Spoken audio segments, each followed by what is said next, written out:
Pokemon HeartGold and SoulSilver are two of the most beloved games in the franchise, and well, I finally get to review them. So, how are they? Well, kind of before I get into the pros and cons, I feel like I should kind of get the story out of the way first. Pretty much the story kind of remains similar to the originals, to where it's not really there, but really the whole thing is just, oh, you just kind of become famous around the region, and your box art cover legendary wishes to fight you because of it. That's pretty much it. Team Rocket's still a threat, and you're still completing the Pokedex and becoming a champion. So, what are the pros and cons, and is it better than the originals? Well, to answer that first question, it is definitely better than the originals. I mean, obviously. These games have, well, better graphics compared to the originals. They keep pretty much most of the features that the originals introduced. I think there might be a few features that might have been like, there are a few features that were improved on, but I think overall these games are very similar to their predecessors, but do have quite a few enhancements. So, what are the pros? Well, I'm not really going to be going through every pro and con because I feel like they kind of stay the same compared to the originals, but I'll focus on a few of the new additions that the game brings us. And of course, the first one I want to talk about is the new Safari Zone.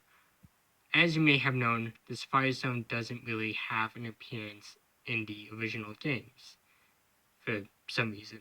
I guess the Pokemon version of Peter just forced the Safari Zone to shut down. But in these games, it's brought back, and we get to go into the Safari Zone and catch all the Pokemon we want. It's fun, but it is probably one of the most painful experiences I've ever had in these games. And for those of you who are wondering why me about that, I have a video about my least favorite Pokemon, and there's a reason why Solrock is on that list. Although looking back, Solrock would probably be number one. It took 9 months just to find it. I'm literally not kidding.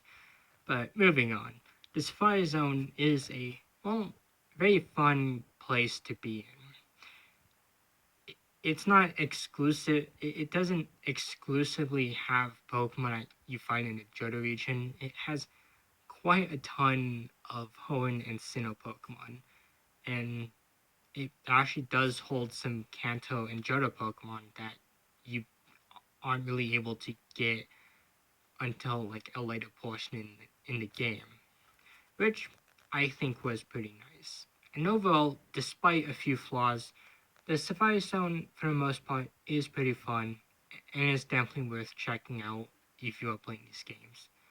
Another feature I want to take a look at is Hoenn and Sinnoh sounds. With remakes comes new Pokemon, and since two regions came out after Johto, quite a few of these Pokemon were included in the main game. But how would you get them, you might ask? Well, like Game Freak always probably asked themselves, they kind of found a solution, and that's just have noises attract random Pokemon. With the video in these games, you can use one of their features to attract various Pokemon, which is a nice little addition. It definitely makes the world of Johto feel a lot more livelier and kind of gives the player something else to do during the long journey. Those these for the two main features I want to take a look at, although I feel like I should give praise to the rematches in these games. Now, rematches were not introduced in these games. In fact, technically they were introduced in the originals although Gen 3 introduced the ability to fight gym leaders and Elite Four with Pokemon at higher levels, which is kept in this game, and it definitely makes playing through these games that much more fun. Also, before I move on to the cons, I also have to give some praise to the physical special split. Now, I know this actually was in Diamond Pearl. I forgot to mention it in that video, so I'm mentioning it now. This is a really nice feature that they introduced. I kind of wish I remembered to say it in that video, but here I mention it now.